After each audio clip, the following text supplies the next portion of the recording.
Bismillahirrahmanirrahim, dengan nama Allah, Maha Pengasih, Maha Penyayang. Hai orang-orang yang beriman, apabila kamu hendak mengerjakan sholat, basuhlah cucilah mukamu, tanganmu sampai ke siku, usaplah kepalamu, dan cucilah kakimu sampai kedua mata kaki. Dan jika kamu junub, maka bersuci atau mandilah. Dan jika kamu sakit atau bepergian, atau salah seorang daripada kamu datang dari jamban buang air, atau kamu sentuh wanita setubuh dan tidak kamu dapati air, maka bertayamumlah kamu dengan debu yang bersih, yakni usaplah mukamu dan tanganmu dengan debu itu. Tuhan Allah tidak menginginkan kesempitan kepadamu, tetapi hendak mensucikan kamu dan menyempurnakan nikmat-Nya kepadamu, supaya kamu bersyukur. Quran Surat Al-Maidah ayat 6. Cara berwudu. Apabila kamu hendak berwudu, maka bacalah Bismillahirrahmanirrahim dengan mengikhlaskan niatnya karena Tuhan Allah, dan basuhlah telapak tanganmu 3 kali. Gosoklah gigimu dengan kayu arak atau sesamanya. Kemudian berkumurlah dan isaplah air dari telapak tangan sebelah, dan berkumurlah. Kamu kerjakan yang demikian 3 kali, dan sempurnakanlah dalam berkumur dan mengisap air itu apabila kamu sedang tidak berpuasa. Kemudian basuhlah mukamu 3 kali dengan mengusap 2 sudut matamu, dan lebihkanlah membasuhnya dengan digosok dan sela-selailah janggutmu.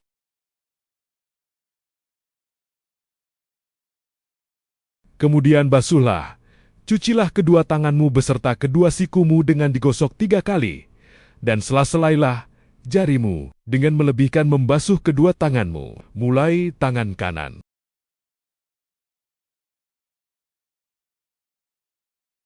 Lalu usaplah kepalamu atau ubun-ubunmu dan atas surbanmu dengan menjalankan kedua telapak tangan dari ujung muka kepala sehingga tengkuk dan dikembalikan lagi pada permulaan. Kemudian usaplah kedua telingamu sebelah luarnya dengan 2 ibu jari dan sebelah dalamnya dengan kedua telunjuk.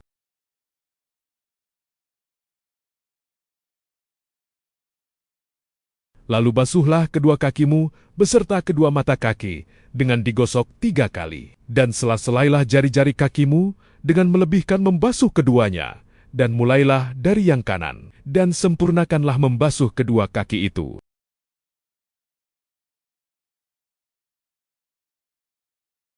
Kemudian ucapkan, Asyhadu alla ilaha illallah wahdahu la syarikalah, wa asyhadu anna Muhammadan abduhu wa rasuluh.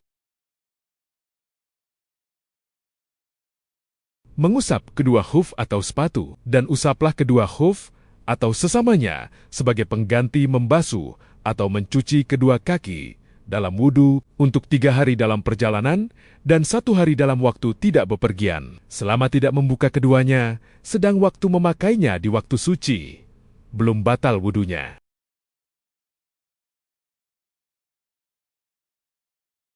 Hadas. Setelah kamu berwudu dengan cara-cara yang tersebut di atas, maka kamu dalam keadaan suci, selagi belum ada sesuatu yang keluar dari salah satu dari 2 jalan, dan selama kamu tidak menyentuh wanita setubuh, dan tidak menyentuh kemaluan, dan tidak tidur yang nyenyak dengan miring.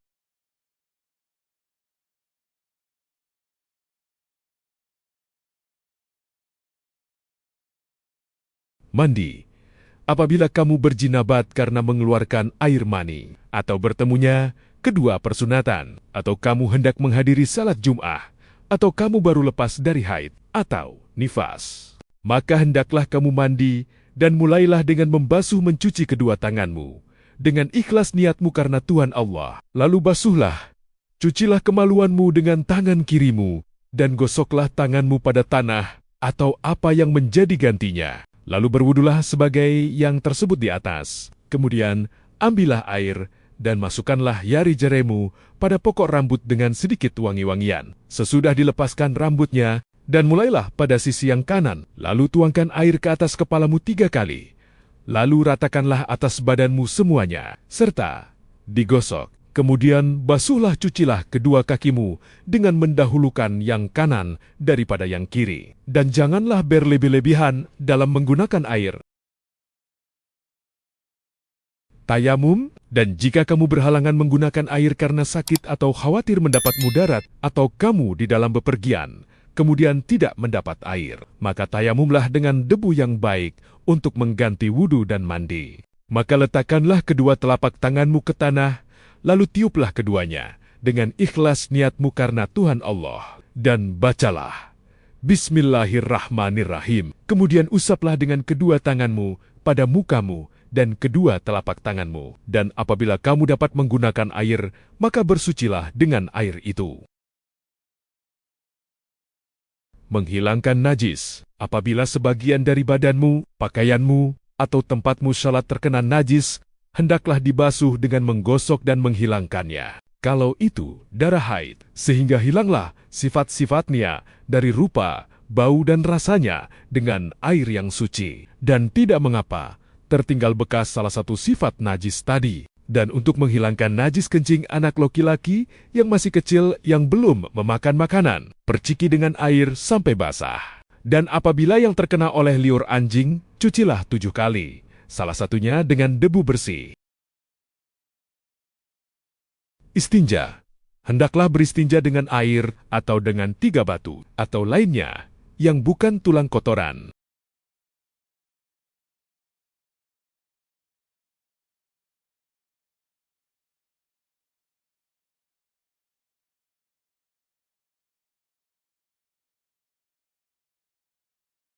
Alasan, dalil. Dalil 1 karena hadis dari Nasai dengan sanad yang baik.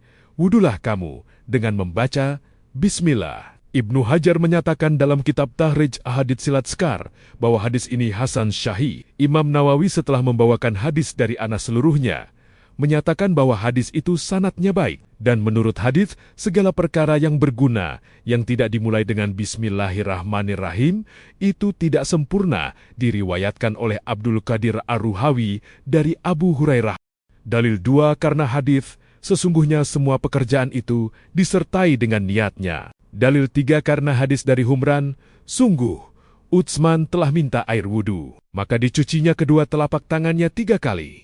Lalu berkumur dan mengisap air dan menyemburkan, kemudian membasuh wajahnya 3 kali. Kemudian membasuh tangannya yang kanan sampai sikunya 3 kali, dan yang kiri seperti demikian itu pula. Kemudian mengusap kepalanya, lalu membasuh kakinya yang kanan sampai kedua mata kaki 3 kali, dan yang kiri seperti itu pula. Lalu berkata, aku melihat Rasulullah SAW wudu, seperti wuduku ini, diriwayatkan oleh Bukhari dan Muslim. Dalil 4 karena hadis, kalau aku tidak khawatir akan menyusahkan umatku, niscaya aku perintahkan kepada mereka bersiwak menggosok gigi pada tiap wudu, diriwayatkan oleh Malik Ahmad dan Nasai, serta disahihkannya. Dan karena hadis yang diriwayatkan oleh Bukhari dalam tarikhnya dan Tabrani dari Abu Khairah Syubahi radhiyallahu anhu, dahulu saya termasuk utusan Abdul Qais yang menghadap Rasulullah, maka Rasulullah menyuruh mengambilkan kayu arak, lalu bersabda, bersiwaklah dengan ini. Dalil 5 karena hadis Humran tersebut nomor 3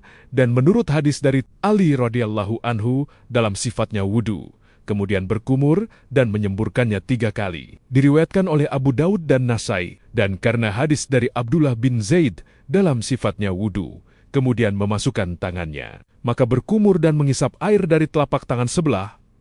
Beliau mengerjakan demikian 3 kali, diriwayatkan oleh Bukhari dan Muslim. Dan menurut hadis Abu Hurairah, Rasulullah memerintahkan berkumur dan mengisap air, diriwayatkan oleh Daraqutni.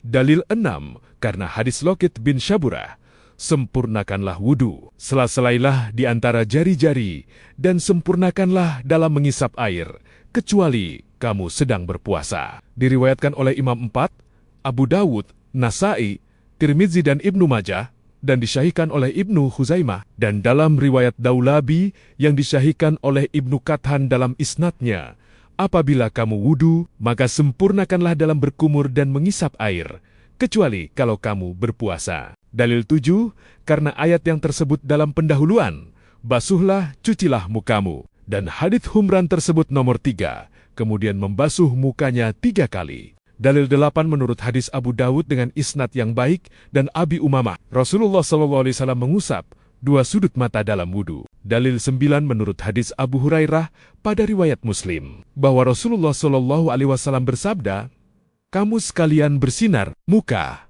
kaki dan tanganmu di hari kemudian, sebab menyempurnakan wudu. Maka siapa yang mampu di antaramu, supaya melebihkan sinarnya. Dalil 10 karena hadis Abdullah bin Zaid bin Asyib, bahwa Rasulullah SAW wudu, maka beliau mengerjakan demikian, yakni menggosok, diriwayatkan oleh Ahmad. Dalil 11 karena hadis Utsman bin Affan, bahwa Rasulullah SAW mensuliselai janggutnya dalam wudu, diriwayatkan oleh Tirmidzi dan disahihkan oleh Ibnu Khuzaimah, Daraqutni dan Hakim. Dalil 12 karena ayat dalam pendahuluan, dan tanganmu sampai ke siku, dan hadis Humran nomor Sri, lalu membasuh tangannya yang kanan sampai sikunya 3 kali, dan yang kiri seperti itu pula.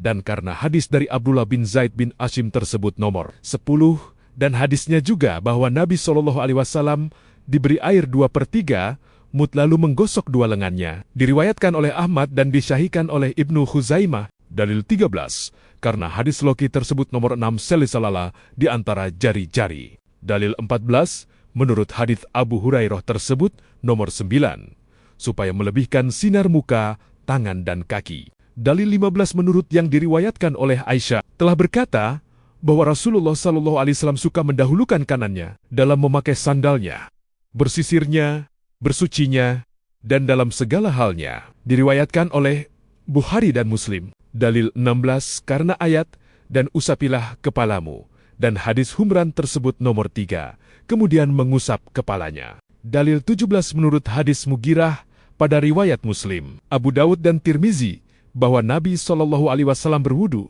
lalu mengusap yubanubunya dan atas surbannya. Dalil 18 karena hadis Abdullah bin Zaid bin Asyim dalam sifat wudu. Ia berkata, dan memulai dengan permulaan kepalanya, sehingga menjalankan kedua tangannya sampai pada tengkuknya. Kemudian, mengembalikannya pada tempat memulainya, diriwayatkan oleh Bukhari dan Muslim. Dalil 19 menurut hadis Abdullah bin Umar tentang sifatnya wudu. Ia berkata, lalu mengusap kepalanya dan memasukkan kedua telunjuknya pada kedua telinganya dan mengusapkan kedua ibu jari pada kedua telinga yang luar, serta kedua telunjuk mengusapkan pada kedua telinga yang sebelah dalam, diriwayatkan oleh Abu Dawud dan Nasai, disahihkan oleh Ibnu Khuzaimah. Dalil 20 karena melihat ayat dan cucilah kakimu sampai kedua mata kaki. Dan hadis Humran tersebut nomor 3, lalu mencuci kakinya yang kanan sampai kedua mata kaki 3 kali, dan yang kiri seperti demikian itu pula. Dan hadis Abdullah tersebut nomor 10, menggosok. Dalil 21 menurut hadis tersebut nomor 6 sela-sela di antara jari-jari, dan nomor 9, supaya melebihkan sinar muka, tangan dan kakinya. Dalil 22 karena hadis Aisyah radhiyallahu anha tersebut nomor 15, Rasulullah suka mendahulukan kanannya. Dalil 23 menurut hadis Umar bin Khattab radhiyallahu anhu, sungguh telah datang seorang kepada Nabi SAW, ia telah berwudu, tetapi telah meninggalkan sebagian kecil telapak kakinya selebar kuku. Maka bersabda Rasulullah SAW, kembali dan perbaikilah wudumu. Berkata Umar, orang itu lalu kembali berwudu, lalu sembahyang, diriwayatkan oleh Muslim dan Abu Dawud. Dan karena hadis neraka wail itu bagi orang yang tidak sempurna mencuci tumitnya,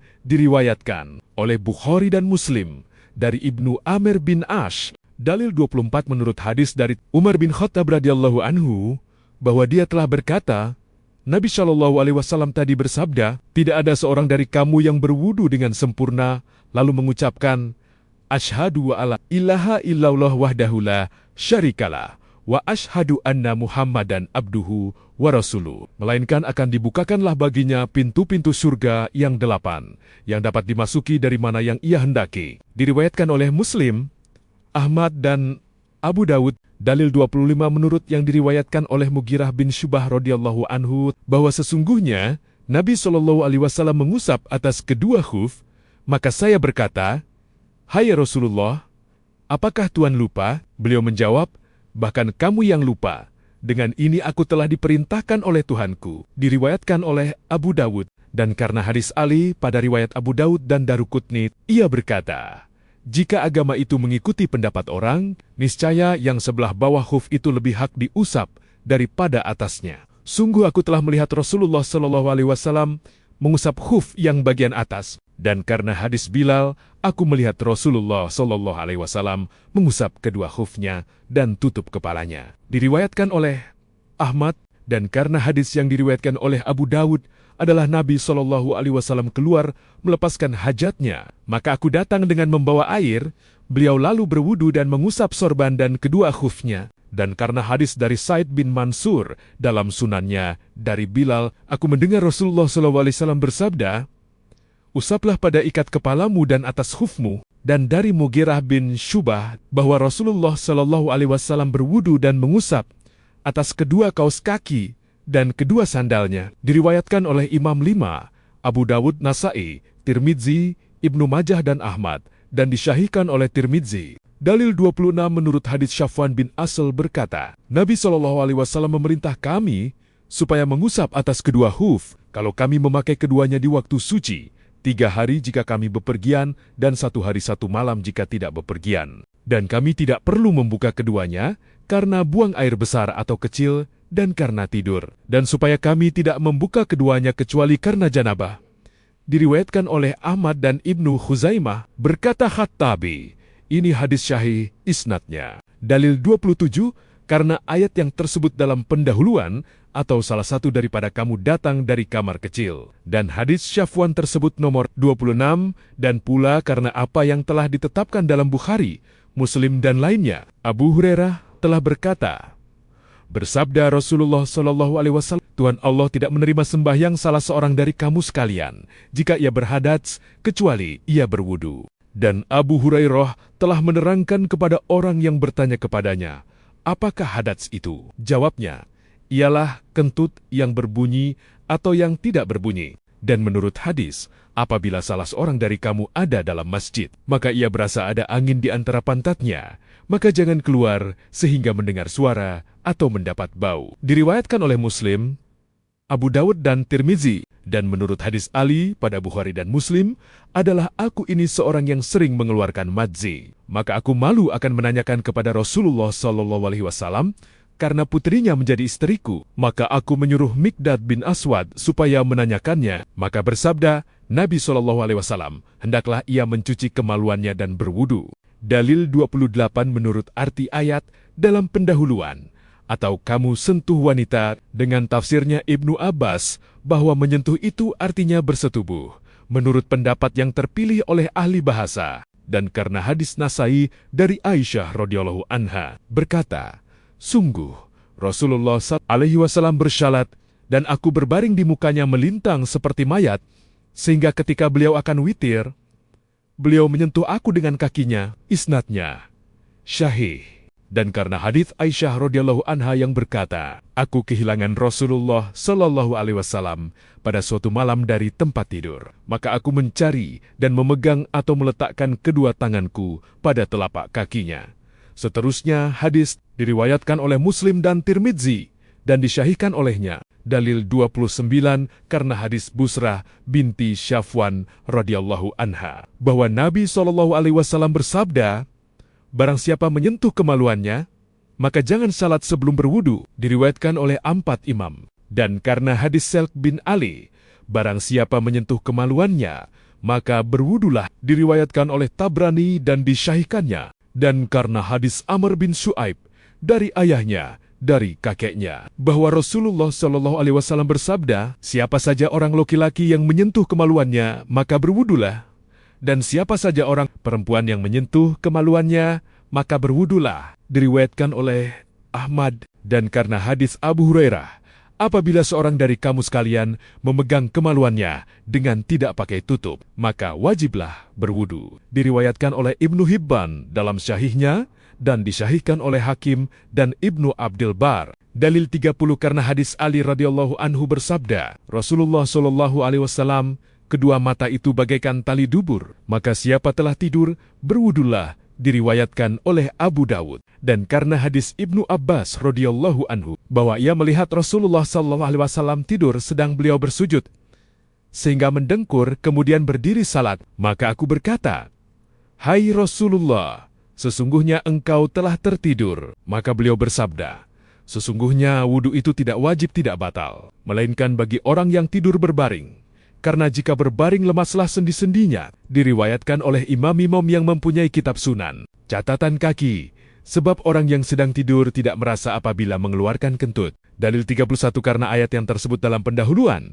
Dan jika kamu junub, maka bersuci mandilah kamu. Dan hadis, sesungguhnya air itu dari air. Diriwayatkan oleh Muslim dan Abu Sa'id Khudri. Dan hadis dari Ali radhiyallahu anhu berkata, adalah aku seorang yang sering mengeluarkan madzi. Maka aku bertanya kepada Nabi SAW. Maka jawabnya, keluar madzi, harus wudu, dan keluar mani, mandi. Diriwayatkan oleh Ahmad Ibnu Majah dan Tirmidzi, dan hadis Ummi Salamah tersebut dalam Bukhari dan Muslim. Berkata, hai Rasulullah SAW, sungguh Tuhan tidak malu dari barang hak. Adakah wajib mandi bagi wanita kalau mimpi? Beliau SAW menjawab, ya, kalau melihat mani. Dalil 32 menurut hadis, apabila seorang bersetubuh, maka wajiblah mandi. Diriwayatkan oleh Bukhari, Muslim dan lain-lainnya dari Abu Hurairah. Dalil 33 karena hadis Ibnu Umar pada riwayat Muslim. Bersabda Rasulullah SAW, apabila salah seorang dari kamu sekalian akan menghadiri salat Jum'ah, maka hendaklah mandi.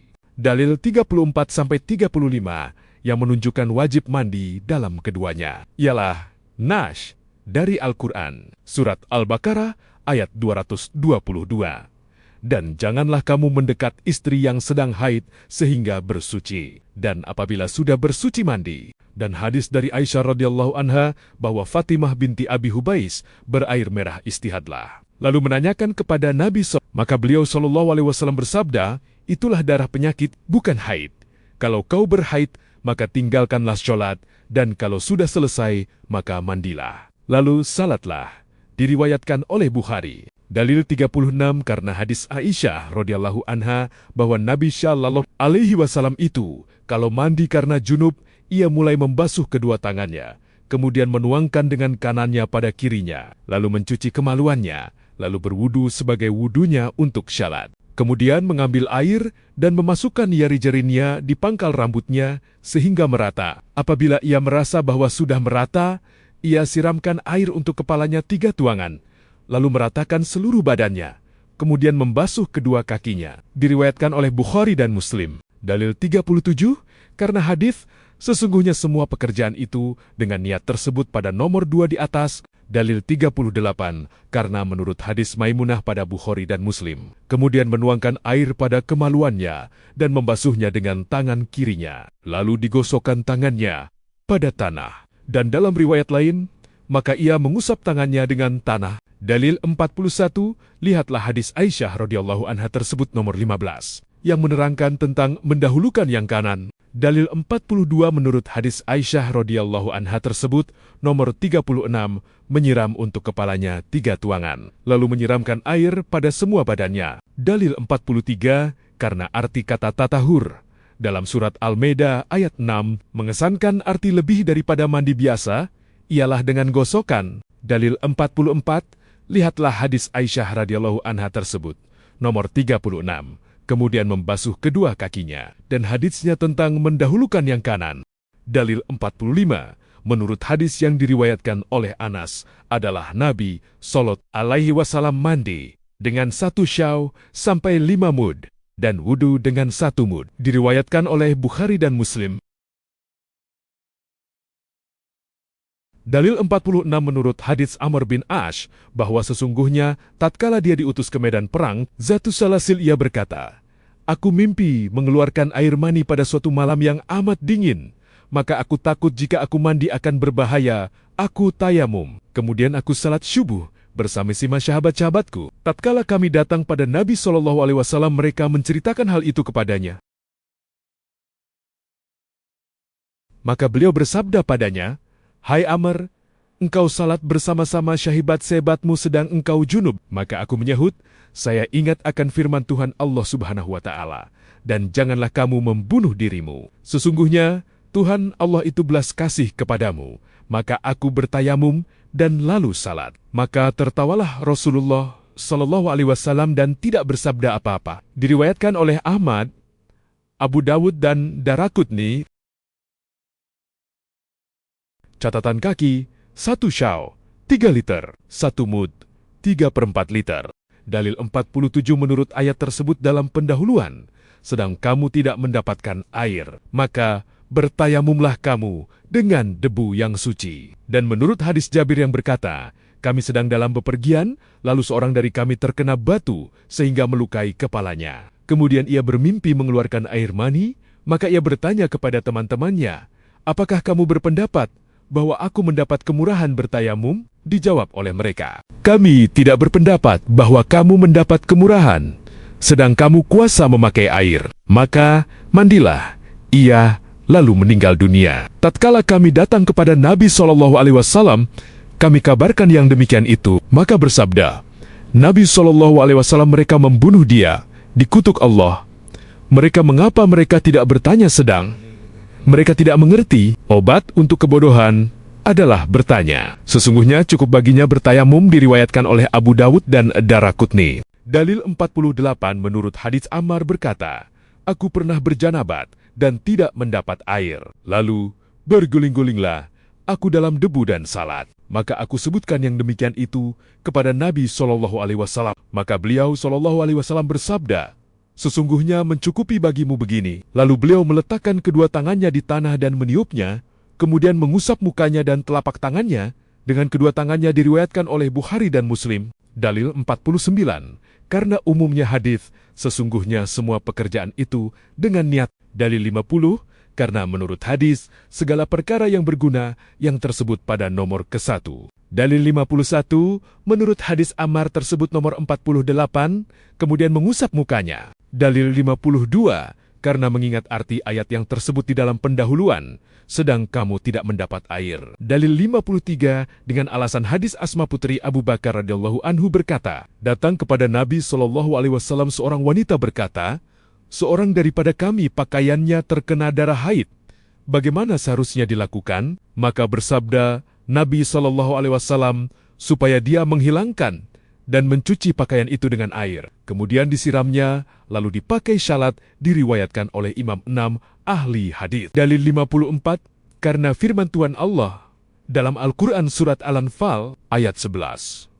Dan Tuhan menurunkan air dari langit kepada kamu, agar ia membersihkan kamu dengannya. Dalil 55, karena hadis Abu Hurairah, bahwa Khawlah binti Yasar telah berkata, hai Rasulullah, saya tidak mempunyai pakaian kecuali selembar yang kupakai, sedang saya berhaid. Jawab Nabi SAW, jika kamu telah bersih dari haid, maka cucilah tempat yang kena darah, lalu salatlah dengan pakaian itu. Kemudian Khawlah menanya pula, hai Rasulullah, bagaimana jika bekas darah tadi tidak hilang? Jawab Nabi SAW, cukup bagi kamu dengan memakai air, dan tidak mengapa akan bekas darah tadi. Diriwayatkan oleh Ahmad, Abu Dawud, dan Tirmidzi. Dalil 56, karena hadis Ummu Mukais binti Muhsan radhiyallahu anha, bahwa ia bersama Sema, anaknya laki-laki, yang masih kecil dan belum pernah makan makanan, telah datang kepada Rasulullah SAW. Lalu Nabi mendudukan anak tadi di atas pangkuannya. Tiba-tiba anak itu kencing pada pakaian beliau. Kemudian beliau meminta air, lalu dipercikkan, dan tidak dicucinya. Diriwayatkan oleh Jami'ah ahli hadis. Dalil 57, karena menurut hadis Abu Hurairah, sucinya bejana salah seorang dari kamu sekalian. Apabila digunakan minum oleh anjing, supaya dicuci 7 kali, permulaannya dengan debu, diriwayatkan oleh Muslim dan Ahmad, dan Tirmidzi meriwayatkannya dengan tambahan permulaannya atau penghabisannya dengan debu. Dalil 58, karena menurut hadis Anas radhiyallahu anhu berkata, Rasulullah SAW masuk ke jamban, maka aku bersama anak yang sebaya, dengan aku membawa tempat air dan tongkat. Maka beliau beristinja dengan air. Diriwayatkan oleh Bukhari dan Muslim. Catatan kaki, Bukhari, Muslim, Ahmad, Abu Dawud, Tirmidzi, Nasai, dan Ibnu Majah. Dalil 59, karena hadis Aisyah radhiyallahu anha, bahwa Nabi SAW bersabda, apabila salah seorang dari kamu sekalian pergi ke jamban, maka bersucilah dengan 3 batu. Sesungguhnya 3 batu itu telah mencukupi, diriwayatkan oleh Ahmad, Nasai, dan lainnya. Dan karena hadis Salman berkata, Rasulullah SAW melarang kami menghadapkan kiblat waktu buang air besar atau kecil, atau istinja dengan tangan kanan, atau istinja dengan batu yang kurang dari 3 butir, atau istinja dengan kotoran atau dengan tulang diriwayatkan oleh Muslim. Dalil 60, menurut hadis yang tersebut nomor 59, dan mengingat hadis Salman, katanya, kami diperintah oleh Rasulullah Shallallahu Alaihi Wasallam agar jangan mencukupkan batu yang kurang daripada 3 buah. Tidak dimaksudkan memasukkan benda-benda lainnya, pula yang suma-suma dapat membersihkan, maka dalam membedakan tulang dan kotoran tidak ada artinya.